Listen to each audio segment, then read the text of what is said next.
average was an 82, which was a good bell curve. Quite a few 90s. You know, it was a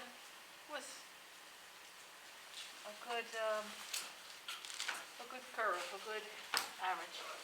Some of you, we went over today, some of you had made stupid mistakes, and you saw that you made stupid mistakes, like the thumb is the exception. The thumb is the exception to the rule with flexion and extension, and it's in the coronal plane, right? Okay. So those of you who did not take a paper test, you all saw your grades, right? Those of you who did not take a paper test. Highest grade in class was Chris Birchler. Let's go, kid. 98. That's right. Good job. Okay. What's up, boy? So we're going to finish the brachial plexus. I sent you some stuff about the brachial plexus. Everybody knows how to draw the brachial plexus pretty much. Oh, shoot. I had all those, too, because I corrected the bonus questions, and I have them on the piece of paper. I have to bring them. I'll bring them. Shoot, I forgot. I'll bring them Thursday. But for the most part, everybody seems to be doing pretty well with drawing the brachial plexus. We know how many, yes? Is there a way that we can see what questions we got wrong on that? You could see the question with Kevin, Okay. but you could also see the questions with me or with Professor D'Onofrio. He could put them, he doesn't have to put them up. Some of these guys were brave enough to have all the questions, well, not, they're great, but they're questions up today, and they saw what they got wrong, and so you could do the same thing tomorrow in both classes. Okay, yes? I just have like an announcement since you were talking about the brachial plexus. Lindsay sent us a link that I just sent to Ashka to send to everyone, and it's got like a whole outline of the brachial plexus, how to follow all of the paths, and how to figure everything out. Yeah, and I Good just to look at after class. Another one, a different one? She sent me the link today in class, so I'm not sure if it's Who sent it? Lindsay. Lindsay. Oh, really? Yeah, Wasn't the same one I sent? it was different than what you sent, yeah. Send it to me, because I may have also sent you It's in chat. sent you another one that, just send it to me too. All right, so I can just take a look at it. Also, do you know when you'll be getting back the grades for? Yes, this week. This week. Okay, so we know about the brachial plexus. We also know that the brachial plexus, where does the brachial plexus lie? Between what? What structures? Andrew. Between what structures does the brachial plexus lie? Between what anatomical structures? Cervical spine and the hands. First rib. Between what? First rib. Clavicle and first rib. Clavicle and first rib. That's important. And its name, we talked about. Everybody okay with joint mobilization now? Yes. Okay. We talked about the anterior divisions, posterior divisions, medial cord, lateral cord, etc. We looked at this picture, and it does lie between the clavicle and the first rib. It's also very close to something known as a subclavian artery, and sometimes we get compression of both the brachial plexus and the subclavian artery, and that's really a neurovascular compression. It's in another handout that we're going to have on the shoulder. It's, for those of you who want to know now, it's known as thoracic outlet, but we could wait on that. Before I even get to this, I just wanted to also say that you guys are working on bones. I know your group didn't go in yesterday because we had off, but I'm thinking for next Thursday to do a bone exam. Okay, next Thursday to do a bone practical. and the bone practice would have to be done during class time so everybody can take it. What I'm thinking about doing is putting it in here, because it's big enough where everybody could walk around the room and you'll have a 6-foot distance, okay? What I would do is I'd put a bone, 25 bones, and I'll have a card, an index card, and it'll say 1A, and I'm gonna put a tag on some part of the bone. Please do not say humerus, because that's not acceptable, all right? If it's on the greater tubercle, you need to say greater tubercle of the humerus or greater tubercle, but don't just say humerus, you won't get any points for it.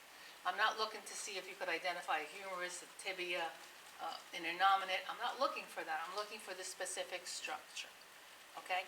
So part A will say identify this structure. And if I said it was on the greater tubercle, you'd say greater tubercle. Part B might say, is this a right or a left bone? Okay. Or part B might say, what shaped bone is this? And what would you answer? Long. Or part B might say, how would you mobilize this bone at its proximal part to improve shoulder flexion? And then you might say, Posterior? perform a posterior glide, right? We went over that? You guys following me? Because I don't, Did you do the joint mobilizations today in class, or? no, we talk about them, but we haven't done them, no, not yet. Okay, so we do talk about, though, we do talk about, when I go around and ask these guys, which way would you mobilize this bone to improve movement? Okay, yes, So this upcoming Thursday and next Tuesday, is there the opportunity to open up the labs for open labs after class to go over? so the you want ones? next Tuesday to be an open lab, And this Thursday? after class? This Thursday, you want to do what, look at bones? Well, just after like lecture potentially. To look at bones? Yeah, All right, I'm going to send, because you'll be going into the main building for that. okay. There's a gentleman that works in the bio section, and he has all the bones, every bone you want, he has even skeletons. And there, that lab, there, you have the ability for a lot of people to be in there at 6 feet apart. So just do me a favor, somebody collect names, because I need to provide them names of who would be coming on Thursday and following. And I'll tell you, and then as soon as I get the approval, I'll just tell you what room you're going into, okay? Okay. Any other questions? Did you see all of those? Excuse me? Did you see all of those? All of those. the bones, yes. All the bones. But as I said to my group today, if I'm gonna put 25 bones on the practical exam, I can't put 25 skulls. First of all, I don't have them. Second of all, do I care? What's on 25 skulls? Probably not. You know, I mean, do I care about the TM? Do I care about the mandibular condyles? Do I care about, mandibular fossa? Do I care about a hypoglossal canal or a carotid foramen or something? Yeah, probably. But I'm not gonna ask you, the little nitty-gritty stuff. I shouldn't say that, because what if I ask you something and then you say, but she didn't say that, I was gonna ask. I'm not really, I could ask like 2 questions on a skull. So if you got 2 questions wrong, that's only, each question is worth 2 points. So if you got 2 questions wrong, that's 4 points, and if you get all the extremities right and everything, you pass. I will tell you from experience that most people get the second half of the question wrong. Some people get 100% of the identification correct, but they can't get the second part wrong. And the second part is, what is the articulation called with this bone's proximal or distal articulation, or something like that. You guys practicing it that way when you do labs? Yeah, we did. And the other, no, not you guys. We only Not had with me. one lab and we did not. You did not? Okay, so I'll make sure that for tomorrow you do. I will talk to Professor D'Onofrio, I'll make sure that that's how the questions get addressed, okay? So that we're on the same page here. All right, what I asked you to do this weekend is to learn all these landmarks, That's the easy part. That's the easy part, just identifying. Then you have to figure, if I say to you, here is the, and I said this with my class, right? I take the skull and I look at the bottom of the skull and I find the occipital condyle. You guys know what I'm talking about when I say occipital condyle?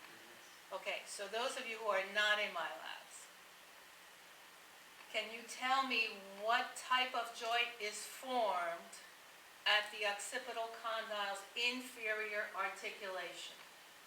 That's my question to you. Chris, don't answer. Dan, could you answer? I cannot. You cannot. Ari? Corey? Dawn? The OA joint. Okay. That's the name of the joint, but I didn't ask you for the name, right? I asked you for the type. So what type of joint is the OA joint? Corey? Is it a live joint? OA? Oh, wait. Doesn't have the ability to do this and Angela? Condyloid, yes.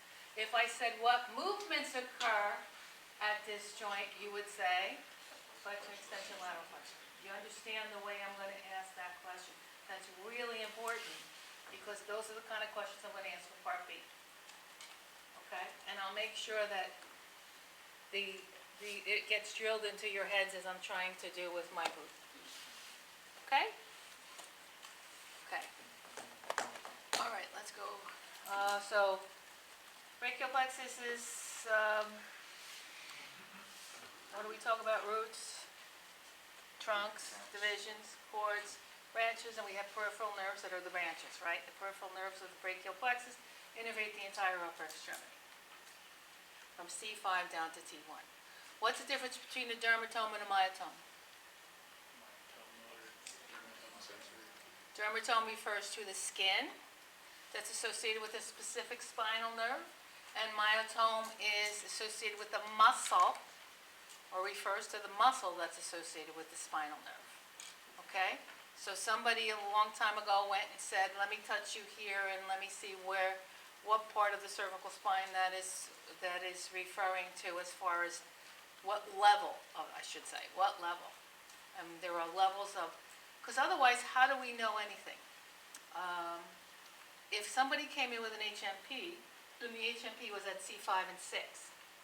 What I would have to do with this patient is I would have to test, not only do specific tests to find out that I'm really dealing with an HMP, but suppose they didn't know what level, we didn't have an MRI, and MRI is thousands of dollars, they don't have the money, they can't get an MRI, and it's up to us to figure out what level is that.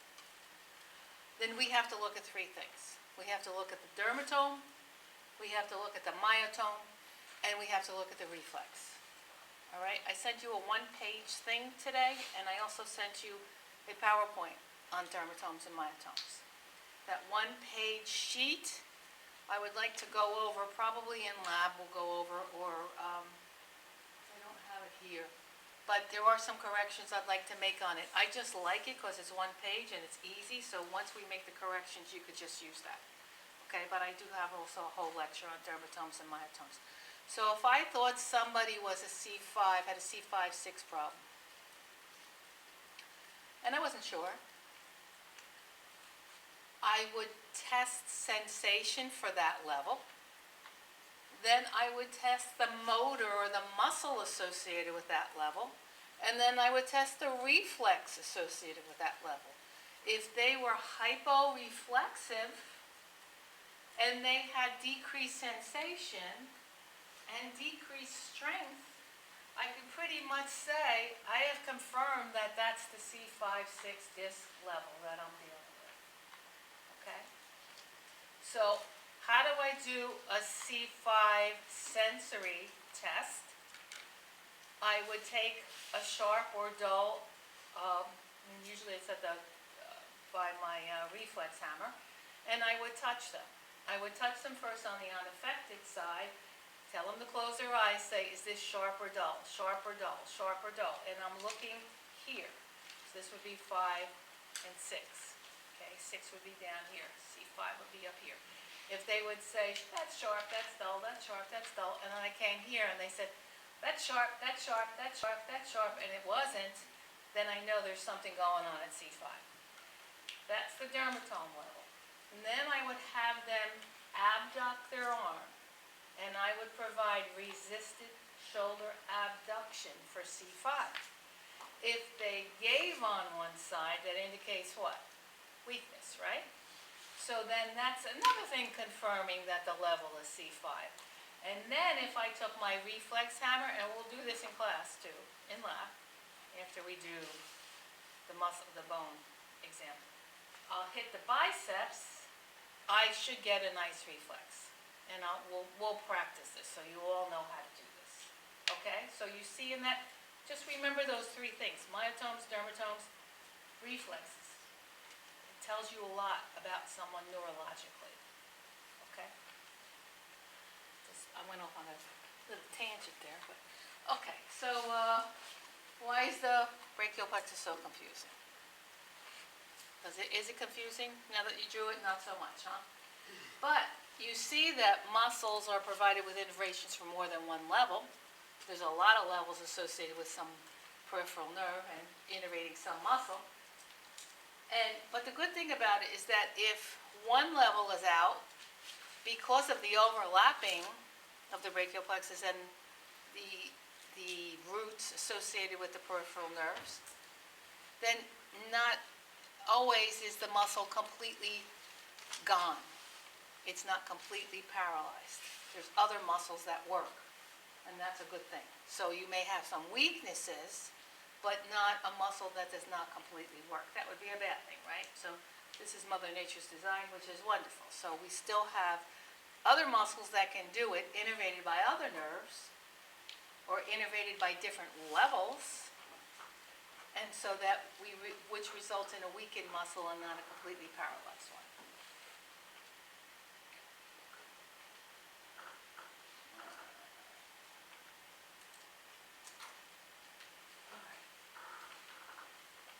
So we saw that these other nerves were up there, right? We had these 5 peripheral nerves that emanated, or that came out of the brachial plexus,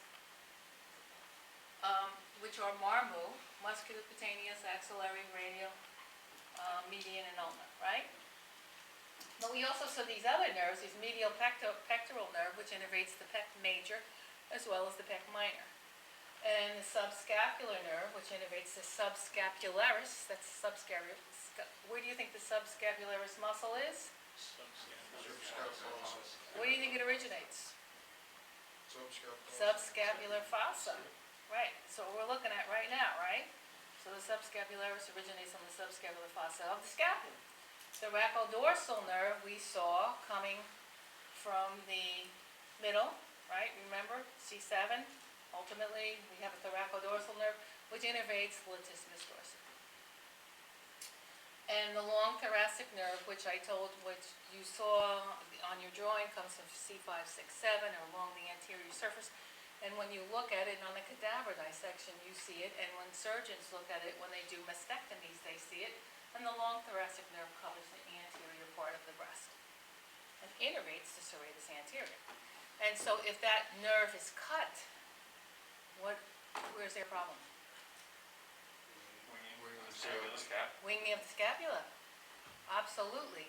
Not only do we have winging of the scapula, but I also sent you a handout, a 19-page handout, which some of you don't realize is 19 pages because you have to click the arrow and follow the 19 pages. But it talks about upward rotation and downward rotation of the scapula. And it talks about something known as a force couple. Right? Did you remember seeing that? Anybody? Because when we need upward rotation of the scapula, that requires several muscles working in different directions, not the same direction. Remember, because I said it's like turning a wheel, so this comes up, that moves down, etc., to move the scapula into upward rotation. One of the really important muscles to do this is the serratus anterior. Okay? The other 2 muscles that are important in upward rotation, you could write it down because it's going to be in another handout, but the more you see it, the better, as long as you read these things, is the upper trapezius and the lower trapezius. So the upper trapezius, the lower trapezius, and the serratus are the three muscles involved in the force couple to promote upward rotation of scapula. Why is that important? Because you need full upward rotation of the scapula to get full flexion of the shoulder, full abduction of the shoulder. Without the serratus, you can only elevate your arm approximately 120 degrees. This is approximately 160. Some of you can flex to 180, and that's normal. 180 degrees of flexion is normal. So with the serratus being out because you have you have damaged your long thoracic nerve, you're unable to completely flex your shoulder to past 120 degrees. Is 120 functional? Depending. If you have to read something up there, you probably have to stand on something in order to do it. But is it functional enough to comb your hair? That's only if you could really bend your elbow, right? 120 degrees. This is 90. Right? This is 0. This is 90. This is 1. This is about 160. Well, 120 degrees is about right here. So how functional is that with everyday activities? So you have a loss, right? If you've got damage to the serratus anterior. So that force couple, let me explain that again. We have an upper trap. Upper trap pulls the scapula up. Lower trap pulls the scapula down. And serratus abducts, right? So it's three muscles working in opposite directions to promote one motion. Okay, that's a force couple. So if any of these things are out, and this is a little ahead of the game because this nerve's not even up here, but it is a cranial nerve. What if cranial nerve 11 were out? You can't elevate your shoulder. Can't elevate or depress. I mean, you can depress with other muscles that are innervated by other nerves, but you would have a problem with upward rotation, absolutely, because the upper and the lower trap are not working. So if those muscles aren't working, you don't have full upward rotation. You following me? Yes? Okay. So segment major muscles, they innervate, the sensory distribution, and the motor impairment. I've lost my handout too, I don't know where that is. Not a good day. I was babysitting this weekend. My head's in goo goo gaga land. Okay. Axillary nerve. Axillary nerve is coming from posterior division, posterior cord. It's a smaller cord. The segmental innervation associated with that are C5 and 6. Okay? Muscular innervation. Innervates a very large muscle, deltoid. Remember we talked about the deltoid and we said that the deltoid's responsible. What's that cuff muscle?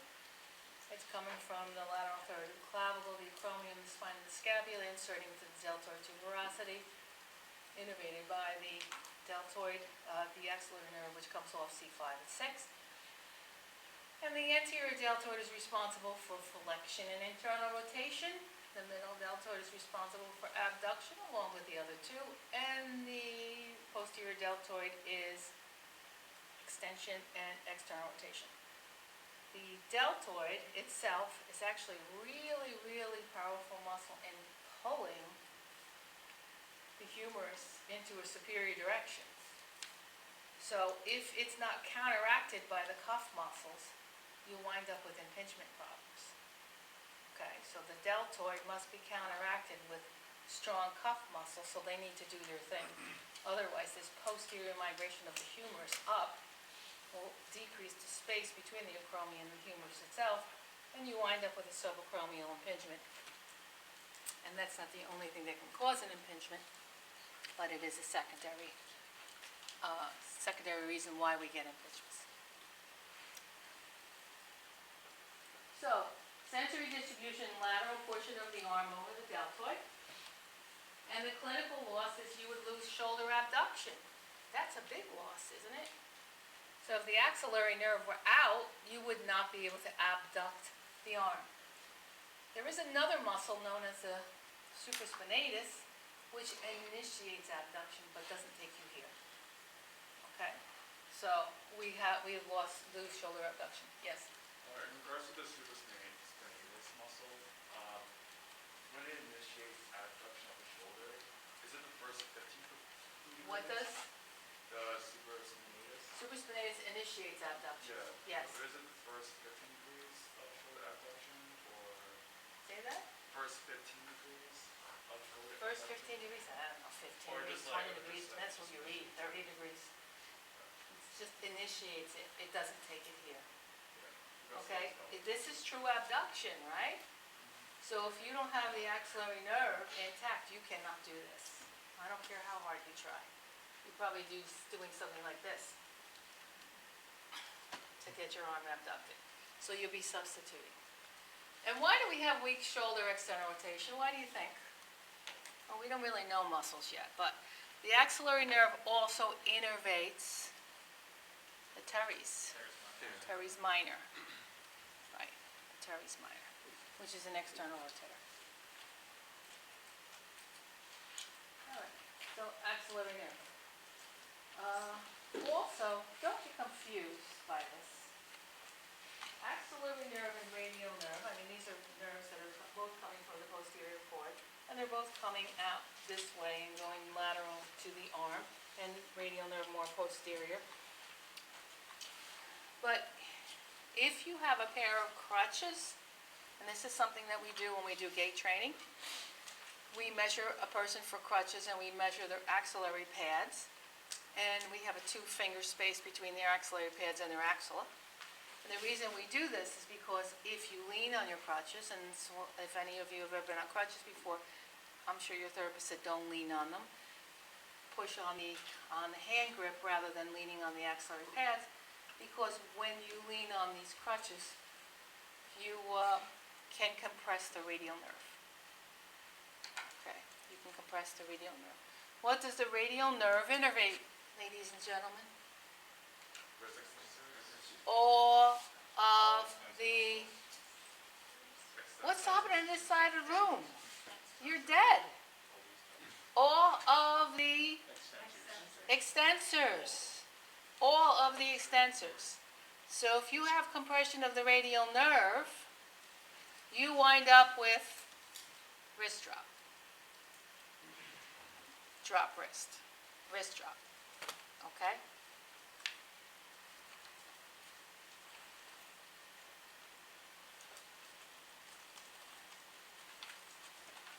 The musculocutaneous nerve, some books also add C7. Don't get hung up so much on the segmental innervations, because some books are a little bit different. C5-6, basically C5-6-7, some books say. Muscular innervation, that level, innervates the muscles of the upper arm. So, the coracobrachialis, as well as the biceps brachii, and the brachialis. Okay? The coracobrachialis, it's not bad to know what it does now, although I'm not holding you responsible until we do a muscle, until we start doing muscles, but the coracobrachialis flexes and adducts the arm. So it's responsible for flexion and adduction. The brachialis is your prime elbow flexor. And your biceps is your very strong supinator. It also flexes the elbow. Sensory loss for this, or myotomal distribution, is the anterior lateral forearm.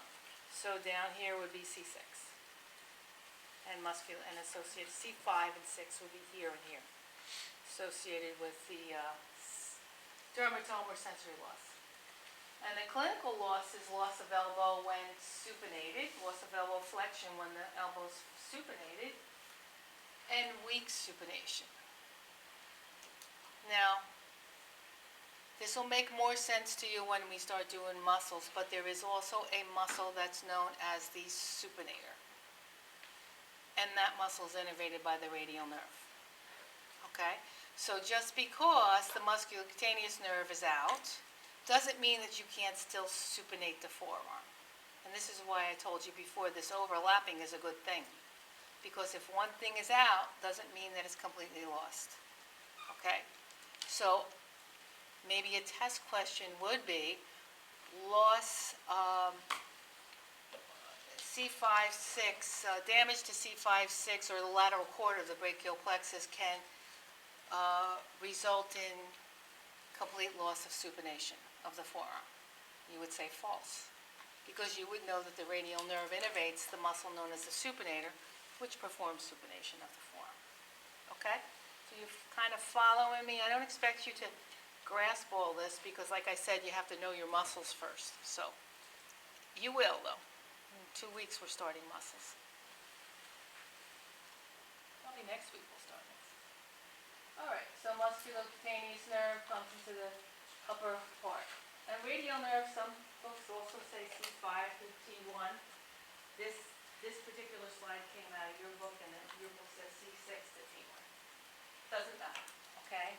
It's a larger segmental innervation. Triceps, what's the triceps do? Extend the elbow. Extend the elbow. Triceps extend the elbow. Did you get that question right about levers? Yeah, you got that right, didn't you?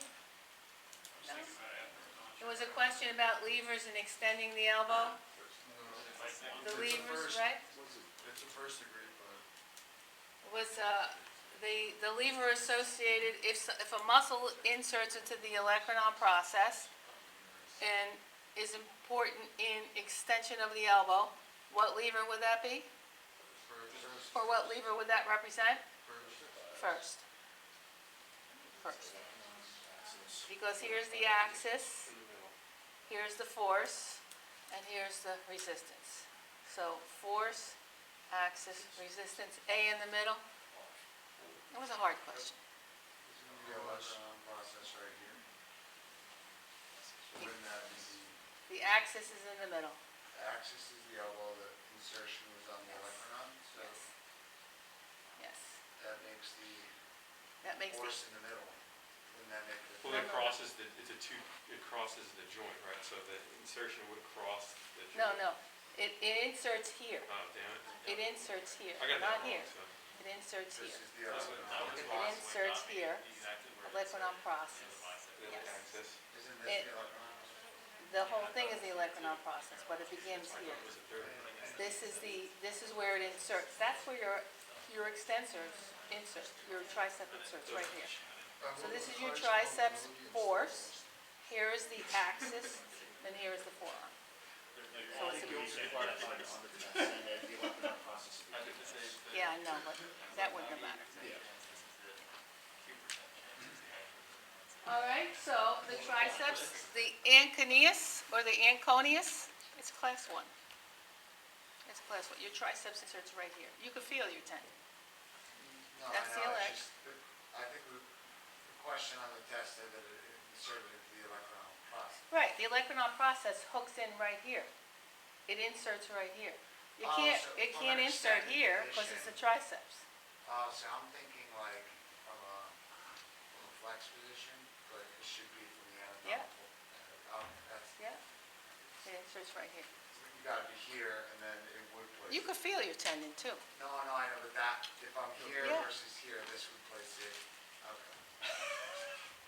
All right, so triceps anconeus or the anconeus assists the elbow in extension. Assists. Brachioradialis. Brachioradialis is also an elbow flexor. I will tell you that it originates on the supracondylar ridge and goes into the styloid process of the radius. So it flexes the elbow in this direction. Okay? It also supinates and pronates from a midpoint direction. That's what the muscle does. Okay? Again, you're not going to be held responsible for this until we start doing muscles. But if you want to put it down now, great, because it can only help you later. Right? Yeah. Does it also assist in radial deviation, like short radial Does it deviation? assist in supination? Um, Yes. Yeah, proper, yeah. supination and pronation, from a midpoint position. So from here, it can do this, from here, it could do this. Yeah, but not from here to here. Yeah. Okay, so that's why if you see anybody in the clinic and they test this is how they test you. They say, don't let me push you down, and they test this way. Then they throw your palm over and say, don't let me push you down. Then they have your thumb up and say, don't let me push you down. That tests 3 different muscles, right? So this one is testing the biceps, this one is testing the brachialis, and this one is testing the brachioradialis. Yes, Steve? So you said we will not be held responsible for Question. muscles. I'm sorry? We will not be held responsible for muscles. Not until we get to muscles. I'm just telling you this stuff now because I think it's important, and if you write it down, you know, I have a feeling that if the more I say things to you, the better for you. Yes? Yes, with regards to the supinator, is it the primary supination muscle, or is it just the The supinator? The supinator. Is it the strongest supinator muscle? No, the biceps. It's biceps, so it's Biceps. just, Can you do that supination again with which muscle? If somebody comes and does this to me, they're testing the biceps. If I pronate my arm and you do this, I'm testing the brachialis. And if my thumb is up and you do this, I'm testing the brachioradialis. Okay, got it. Yeah. But we're going to do manual muscle testing next year. Next semester, actually. All right, sensory distribution, posterior forearm, posterior arm, and the radial side of the posterior hand. The hand has its own segmental innervation. And the hand also, real typically, I'm telling you, it's unbelievable when you see it. When you see it, you'll never forget it, because this part of the hand, this part on this finger, so on the palmar side, this part, and half of the ring finger are all innervated by the median nerve. This half of the finger and this whole finger are all innervated by the ulnar nerve. This little bit of the thumb is innervated by the radial nerve. So when you go testing people, they can maybe not feel something here, but feel something here. Then you know it's median nerve. So we'll talk about that when we talk about the hand. But it's you know, these things are really cool, and you'll have an aha moment where you'll say, oh, that's what she was trying to tell us. But these sensory distributions and these motor or these myotomes are really important to being able to diagnose something. Okay, clinical loss of elbow, wrist, finger, thumb extension. Why? Because the radial nerve innervates all of the extensors. You heard it enough, right? So you wind up with wrist drop. Wrist drop. Okay. Median nerve innervates most of the wrist flexors, also innervates the pronators, okay, the muscles that pronate. And we have 2 of those. We have a pronator teres and we have a pronator quadratus. And they're at different layers of the forearm. And the palmar aspect of the first, second, third, half of middle finger. Okay? First, second, third, half of middle finger. All innervated by median nerve. Pretty classic. That I don't think you see different in any book that you would look at. You also have loss of forearm pronation because this is the only nerve innervating the muscles that do this. I mean, you have from midpoint, as I said before, you have the brachioradialis, but that's not full pronation. And the median nerve makes us different from apes in that we have opposable thumbs. All right, we have the ability to grasp a cup, all right, or a glass, or a bottle, or hold something. We have opposable thumbs. So loss of median nerve or median nerve damage results in something known as Pope's hand or benediction sign. Looks like something like this. We'll talk about that when we talk about the hand. We'll save that for that. Okay, but just know it's an opposable thumb. Ulnar nerve finally is the fingers, most of the fingers. and also the medial side of the hand, and these two fingers, as I said before. So it innervates the muscles of the hand, as well as a flexor carpioulnaris, which is a flexor of the wrist. The other flexors of the wrist are innervated by the median. The medial half of the profundus, and so this would be considered the medial half, and this would be considered the lateral half. The medial half of the profundus, these are the profundus muscles, the muscles that allow you to do this. Okay? So how would you describe that if I asked you what I'm doing?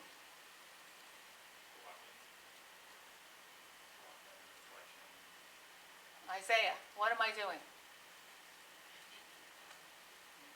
Oh, with what exactly? Your hand that you're grabbing or the finger? What am I doing? Flexing? Flexing? Flexing what? Distal line? Yeah. Flexing the DIP, distal interphalangeal joint, right? That's what the profundus does. Flexes the DIP. Okay? So we have 4 of them. We have, am I boring you?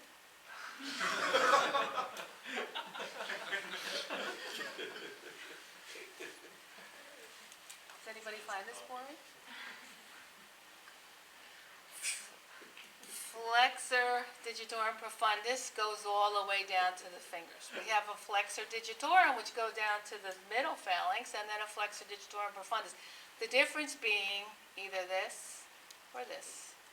So pad to pad requires use of the flexor digitorum profundus muscles. Okay? All right. Forget this poke flexing for now. You result in something else. Ulnar hand damage with all the intrinsics and everything, you wind up with a claw hand. You have hyperextension of the MCPs, flexion of the PIPs. You wind up with something known as a claw hand. Don't worry about it for now. We'll talk about it when we talk about the hand. Okay. All right. Done with the brachial plexus for now.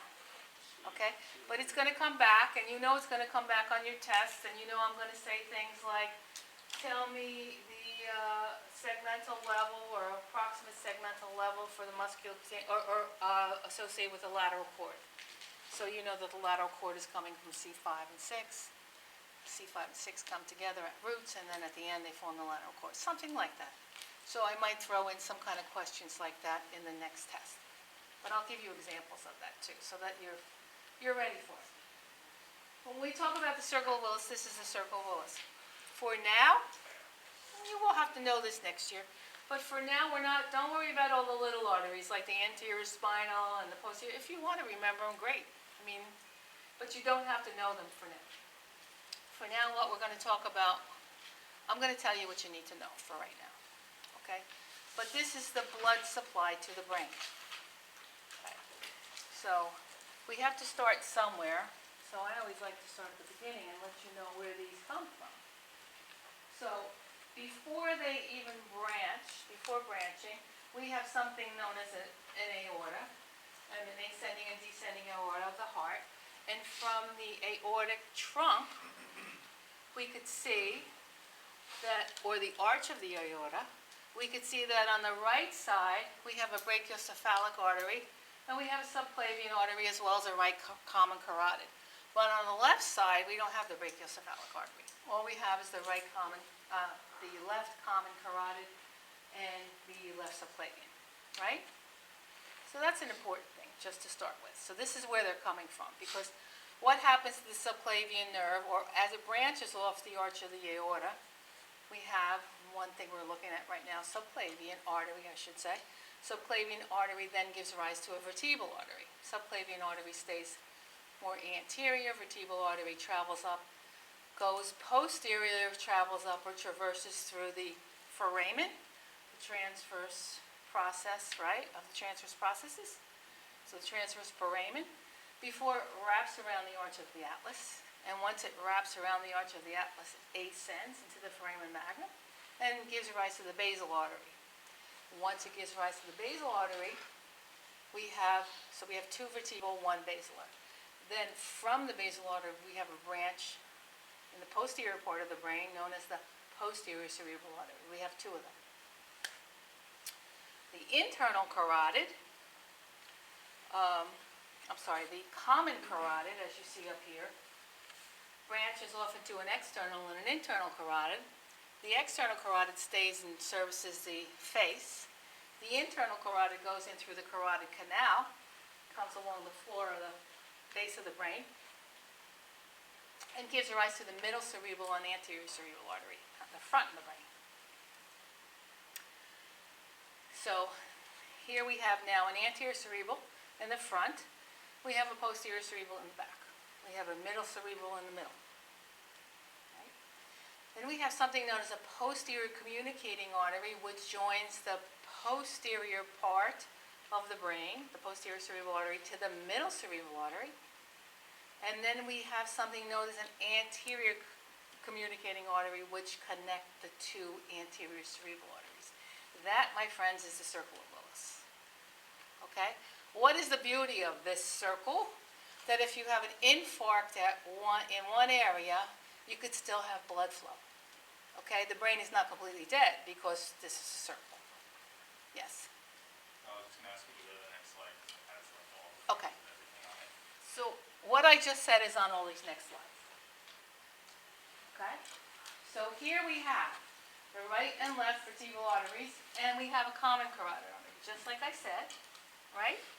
And the right and left vertebral arteries service the posterior part of the brain, the medulla, the cerebellum, right? That gives rise to the basal artery, which is one, which serves the cerebellum, the pons, the midbrain. And then that gives rise to the posterior cerebral, which are two, which are out there in the occiput and the temporal lobes. On the other side of the picture, you see the common carotid, which branches into the external and internal carotid. External services the face. Internal carotid goes through that carotid canal, goes up, gives rise to both an anterior cerebral as well as a middle cerebral. Middle cerebral is a really important artery. It's a continuation of the internal carotid artery, services the lateral hemispheres.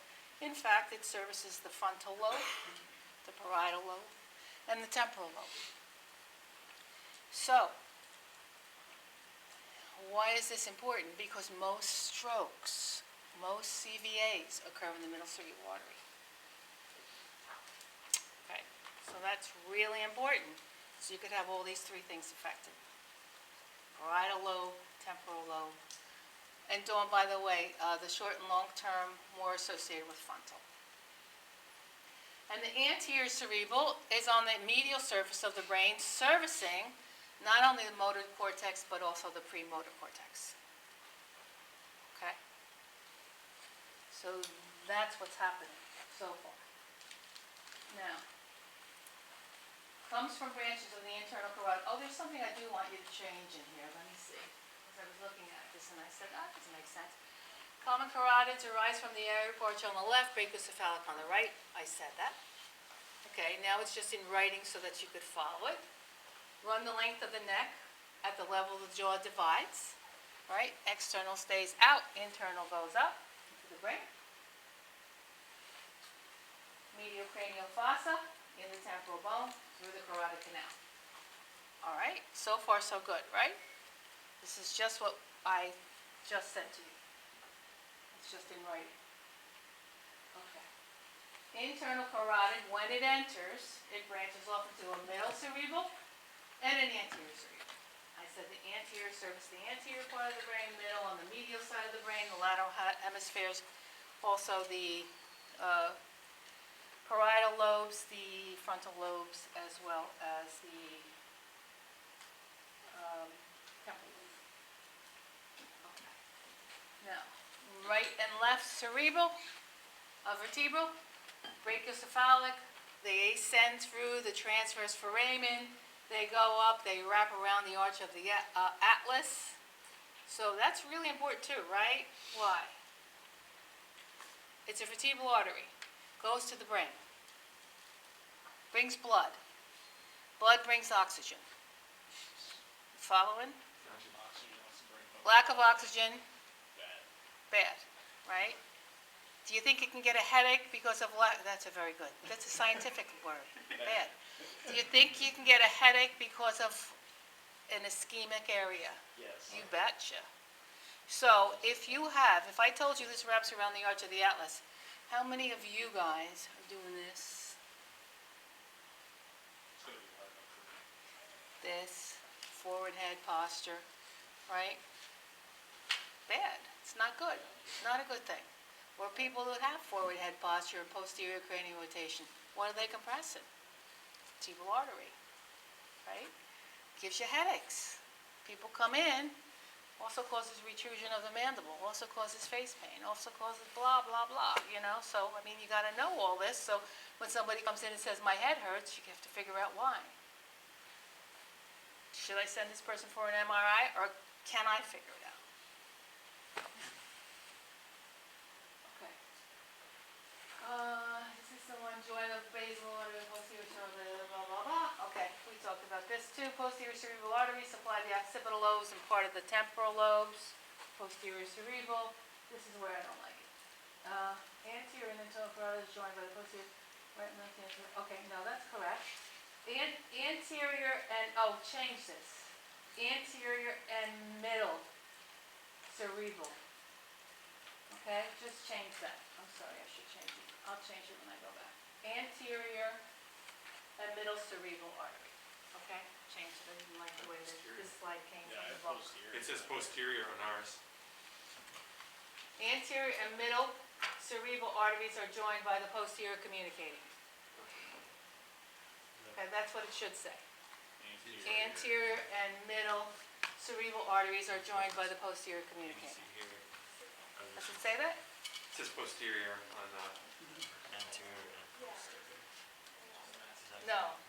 Anterior and middle cerebral. So right middle. Wait.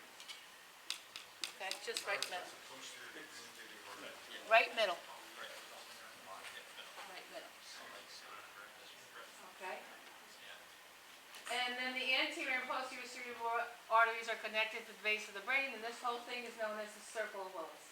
So failure of one of these arteries doesn't completely disintegrate the fact that we have blood flow to the brain. It just, you could actually look at these scans, and you guys will. So some of you that will be in a hospital setting, physician might put up a scan, and it'll be the circle of Willis. They do it all the time. And it's so cool because you come by and you say, oh, I know. That's affecting, that's the middle cerebral artery. There's an infarct there, or there's an infarct at the brainstem, or there's an infarct in the posterior cerebral artery. So if something is more posteriorly cerebral, let's say the posterior cerebral, what do you think a person's going to have a problem with? That's in the occipital area, right? So we talked about occipital lobe. What do you think they're going to have a problem with? Vision. Right. Middle cerebral, then, what do you think they might have a problem with? Couple things, right? They may have aphasia.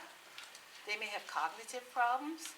They may have affect problems, right? Because we're talking about frontal parietal, yes? So just of where the insult is. Okay. So here, if you learn nothing else, look at this. All right?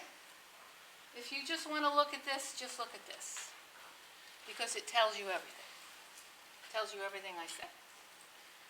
You could read it, all right? Circle of Willis is formed when the internal carotid artery enters the cranial cavity bilaterally and divides it to the anterior cerebral and the middle cerebral artery. Anterior cerebral arteries are united by the anterior communicating arteries. These connections form the anterior half or the anterior circulation of the brain. Posteriorly, we have a basal artery which gives rise to, it formed from these right and left vertebral arteries, branches off into a posterior cerebral artery, and that provides the posterior circulation. Posterior cerebral arteries complete the circle of Willis by joining the internal carotid system anteriorly via the posterior communicating, I'm sorry, that should have said internal carotid. I did change it to internal carotid, not middle cerebral. But it just, no, I'm sorry, leave it alone, middle cerebral, because it joins the middle cerebral. But this is saying internal carotid, because internal carotid is giving rise to the middle cerebral. That's fine. But if anything, if you want to learn something, just learn this. Yeah. So don't switch. No, it's fine, middle cerebral, middle, don't say the anterior and the posterior are connected by the Posterior communicating. Posterior communicating only goes to the internal carotid, which is by the middle cerebral. Okay, so the anterior, the front part and the back part of the brain are not connected by the posterior communicating. Posterior communicating actually connects, can you see it? The posterior communicating is connecting, see where the posterior communicating is? And it's running into the internal carotid and the middle cerebral. So, and then you see the anterior cerebral and the anterior communicating. Okay, so, because initially what your slide in your book said is that the posterior communicating goes from the posterior cerebral all the way to the anterior cerebral, and it doesn't. That's why I said to change that. Okay, so just from this picture and from this slide. Okay, all right. So that's that. And let's see. Shall we go into, there was something I gave you guys, like a 2-page thing, I had written all over it, for the axillary artery and axillary, from the brachial plexus thing that I gave you. What does it look like? You didn't print them? Was it in the email? No? or- Yeah, I sent an email on Yeah. Thursday. So brachial plexus. All right, well, the important thing about this is that when we talk about these specific nerves, I said that the axillary nerve is a small nerve that comes off the posterior branch of the posterior cord, smaller nerve. And the axillary nerve is important because it innervates those muscles such as the deltoid. The median nerve, the only thing I want you to know, other than what we just discussed, is that the medial nerve also enters the forearm through the 2 heads of the pronator teres muscle. That's where it comes into the forearm, through the 2 heads of the pronator teres muscle. The ulnar nerve enters the forearm, not the ulnar, no, let's talk about the radial nerve. The radial nerve enters the forearm through the supinator, through the 2 heads of the supinator muscle. And the, let's see, I want you to know the ulnar nerve, dorsal. Okay. The ulnar nerve enters the forearm through the flexor carpi ulnaris, 2 heads of the flexor carpi ulnaris muscle. Okay, so the median nerve enters through the pronator, the ulnar nerve enters through the flexor carpi ulnaris, and the radial nerve enters through the supinator. It then changes its name to something known as posterior interossei, but you don't have to know that. Okay, we'll just know where the radial nerve is, where the ulnar nerve is, where they enter the forearm, because that's an important thing. Okay, and that the ulnar nerve is really important for the intrinsics of the hand. The median nerve is very important for the flexors of the hand. Okay, flexion of the wrist. The median nerve is also associated with a disorder known as carpal tunnel syndrome, where we get a compression of the median nerve in the carpal tunnel. Okay? All right.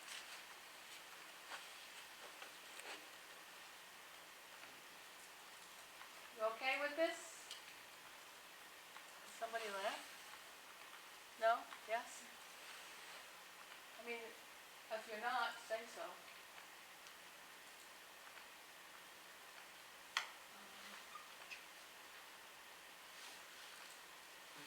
That's a right question. Yes. Go ahead. Go ahead. Oh, go ahead, Joanne. I didn't hear where did the, ulnar nerve enter? Ulnar nerve enters the forearm through the flexor carpi ulnaris muscle. The flexor carpi ulnaris muscle.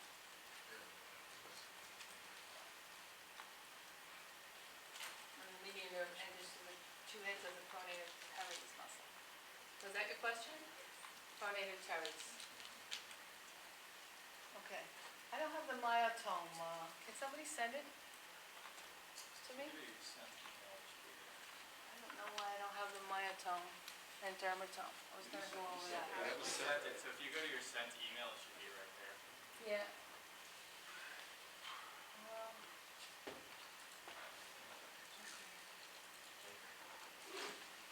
Yeah, we'll do some myotome.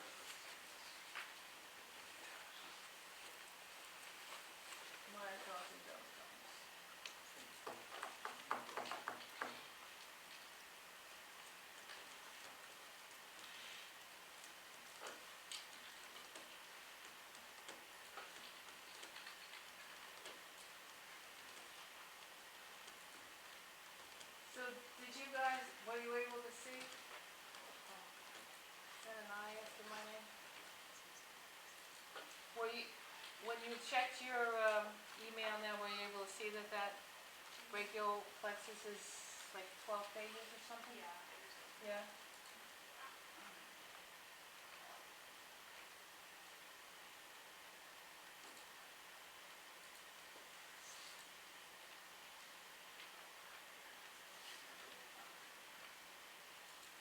We already know cranial nerves, that just happened.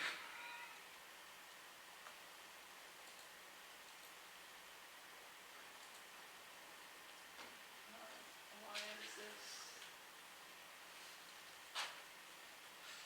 So why won't it let me go?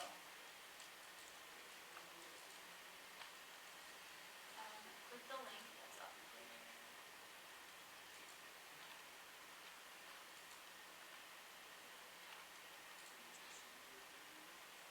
Okay. All right. We know the cranial nerves, we know the cervical plexus. We said, just for now, to know C1 through C4, there's some people add the additional C5. The only thing I want you to know for the cervical plexus at this point is that we have 3 nerves that are really important. That's cervical nerve 3, 4, and 5. Why? Because it's associated with the phrenic nerve and it innervates the diaphragm, right? Okay.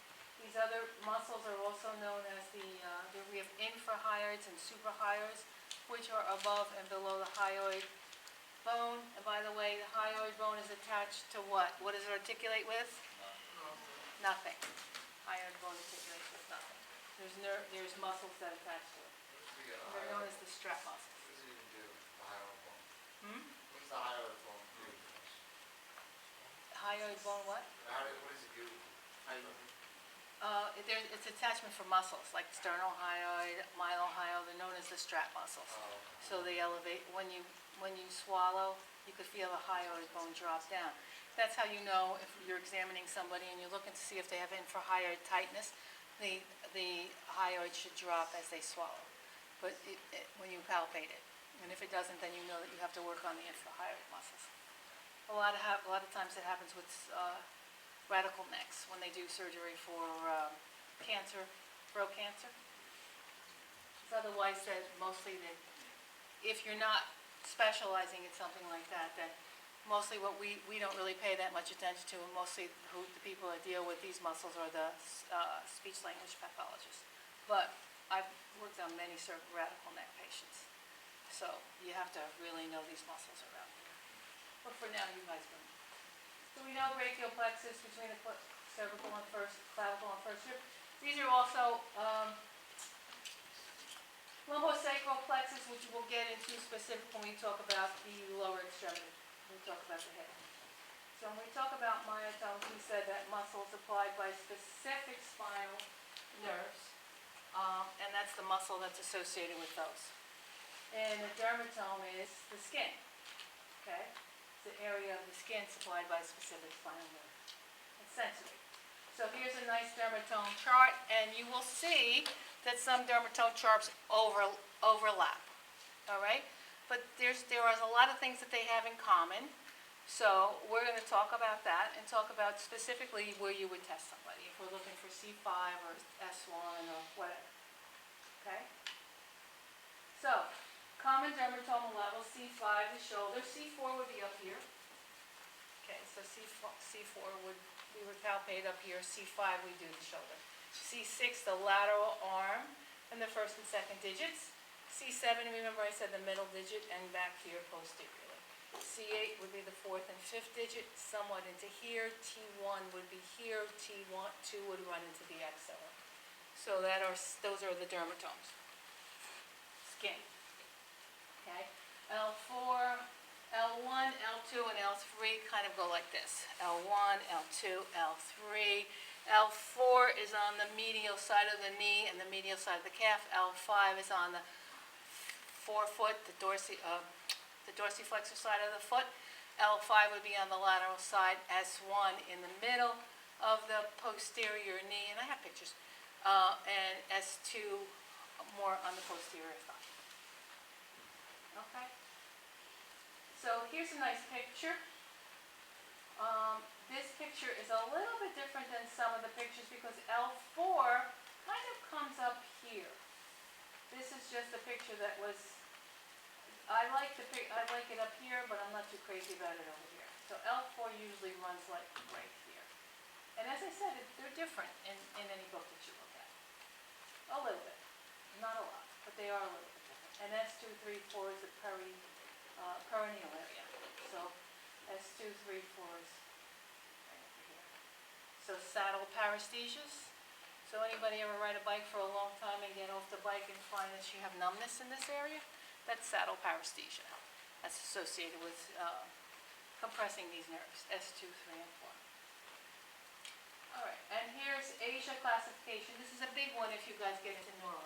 And this is probably something you'll do with Professor D'Onofrio next year when you talk about paraplegics and quadriplegics, because that's really important to know where there is any dermatomal or myotomal sparing. So that's something you'll do next year. But we're going to talk about the basics. So the neurological muscles, myotome. So we have the biceps and the deltoid that are both innervated by C5 and 6, and the biceps is also innervated by C6.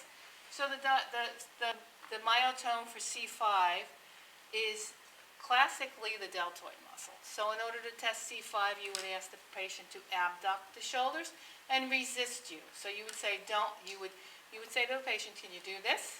They do this, and then you provide resistance in the opposite direction. So we're testing abduction by resisting into pushing down into adduction. Okay? So C5, we would test the deltoid. C6, we would do elbow flexion as well as wrist extension. Okay? So remember, you guys, today, we saw myotome and dermatome dance, right? And you saw this, and you saw this, and the dance. You guys will look at that tomorrow when you're in class, because we're going to have a contest. In your two groups, we're going to see which one of you are better in the myotome-dermatome dance. In my two groups, so that's with Professor D'Onofrio, in my two groups, we're going to see who's better at the myotome-dermatome dance. And whoever's better that group will get 2 points added to their next exam. That's a lot. 2 points? You don't want them? Then don't do the dance. All right? And, okay, I'm generous. And you'll get 5 points added to your lowest muscle quiz. Oh. All right? So you all have to do the myotome-dermatome dance. Whether you choose to do Bruno Mars or Michael Jackson is completely up to you. Are we limited to those specific artists? All right, C7 is wrist extension, I'm sorry, wrist flexion or elbow extension. Okay, elbow extension and wrist flexion are the myotomes associated with C7. Okay, so there's triceps and flexor carpi-radialis. C8, finger flexion. Okay, flexor digitorum superficialis, flexor digitorum profundus, these muscles are associated with C8. So I close the patient's fingers, say, don't let me move you, and I try to open them. Okay, so finger flexors. And T1 is abduction. Okay, in order to test this, though, because it's difficult to test this, especially when you're using your full hand, I could say to a patient, I'm going to use my pinky against your pinky, don't let me move you. Or what I could do is I could tell them, I could put a piece of paper, I could tell them to abduct their fingers and put a piece of paper here and say, don't let me pull it out. Okay? So that's the way I'd be testing abduction and adduction for T1. C5, C6, C7. For the neurological level for the lower extremities, there aren't any specific segmental myotomes because they kind of overlap, but we still do use some anyway. And this is what we'll use. So for L2 and 3, we'll ask the patient to perform hip flexion, and we push them into extension. Okay, so we're resisting hip flexion for L2 and 3. The iliopsoas group. So it's a group of muscles, it's not just one. It's the iliacus, the psoas major, and the psoas minor. The muscles predominantly innervated by L2, 3, 4 are the quadricep muscles. So these are knee extensors. So we ask the patient to extend their knee, and we push them into flexion. Okay? You notice that that knee is not fully extended because we don't want a patient to lock the knee. Okay, we're testing the muscle, and if they lock the knee, they're really relying on the joint. L4, predominant muscle for that is the dorsiflexors, the anterior tibialis, which is a dorsiflexor and an inverter. So I could test a person's L4 by asking them to dorsiflex and invert their foot. Which way do I push it? If I'm testing the strength of the anterior tibialis, which is an inverter and a dorsiflexor, which way do I push it? Plantar flexion. Into plantar flexion and eversion. Okay, so I'm asking them to hold against my resistance.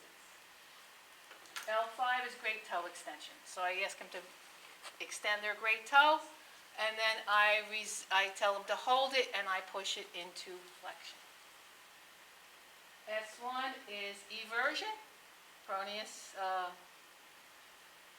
tertius, well, not tertius, peroneus brevis and longus. They're everters of the foot.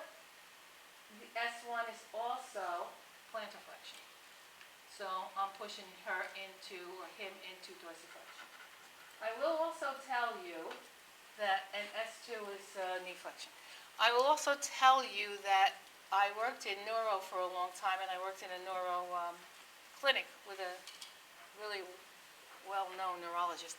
And the way we always tested L4 and S1, because it's difficult to fatigue a person if you're looking to see if they have weakness in their dorsiflexors or the plantar flexors. So what we told the patient to do is walk on their heels and walk on their toes. If they're walking on their heels, you're testing L4. If they're walking on their toes, you're testing S1. Okay, that's a real functional way to test those myotomally. Okay, and what will you see? If they start walking on their heels and their dorsiflexors aren't strong enough, you'll see foot drop. So you'll see the foot slap. Okay, so then you'll know there's something wrong at the level of L4. Okay? All right, that's it. Okie dokie. We will begin the shoulder on Thursday. And please pull all those papers that I sent you, because we'll be talking about Erb's palsy and Klumpke's paralysis and all that stuff that's in those papers.